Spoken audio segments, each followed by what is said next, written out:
എല്ലാവർക്കും നമ്മുടെ ചാനലിലേക്ക് സ്വാഗതം. ഇന്ന് ഞാൻ നിങ്ങളുടെ മുമ്പിൽ വന്നിരിക്കുന്നത് യൂറിൻ ഇൻഫെക്ഷൻ എന്ന് പറഞ്ഞാൽ നമ്മൾ കേട്ടിട്ടുണ്ടല്ലേ, നമുക്കൊക്കെ വന്നിട്ടുണ്ടായിരിക്കും അല്ലേ. അത് എങ്ങനെയാണ് ലാബുകളിൽ ടെസ്റ്റ് ചെയ്യുക എന്നുള്ളത് കാണിച്ചു തരാവേ. ചെറുതായി കാണിച്ചു തരാം. ഇത് നോക്കുന്നത് ആദ്യം യൂറിൻ്റെ സ്ട്രിപ്പ് ഇടുക. ഇതിൽ ടെസ്റ്റ് ചെയ്യുന്നത് യൂറിൻ ഷുഗറും പ്രോട്ടീനുമാണ്.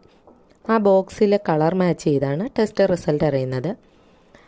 അടുത്തത് ഒരു ടെസ്റ്റ് ട്യൂബിലേക്ക് നമ്മൾ എടുത്തേക്കുന്ന യൂറിൻ 3/4 ഭാഗത്തോളം നിറച്ച് അത് സെൻട്രിഫ്യൂജ് ചെയ്യും. സെൻട്രിഫ്യൂജ് ചെയ്യുക എന്ന് പറഞ്ഞാൽ സെഡിമെൻറ്റ് നമുക്ക് സെപ്പറേറ്റ് ചെയ്ത് കിട്ടാൻ വേണ്ടിയിട്ടാണ് ഇത് ചെയ്യുന്നത്. ഇതാണ് സെൻട്രിഫ്യൂജ്. സെൻട്രിഫ്യൂജ് ചെയ്തതിന് ശേഷം ഗ്ലാസ് സ്ലൈഡിലേക്ക് ആ സെഡിമെൻറ്റ് മാത്രം ഒരു ഡ്രോപ്പ് എടുത്ത് പ്ലേസ് ചെയ്തതിനു ശേഷം നമ്മളൊരു കവർ സ്ലിപ്പ് ഇട്ട് മൈക്രോസ്കോപ്പിലൂടെ നോക്കും.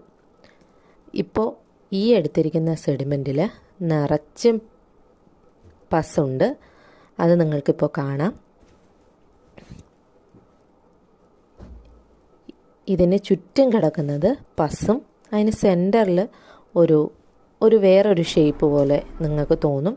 അത് കാണുന്നത് കാൽസ്യം ഓക്സലേറ്റ് ക്രിസ്റ്റലുമാണ്. ഇതാണ് പസ്. Thank you.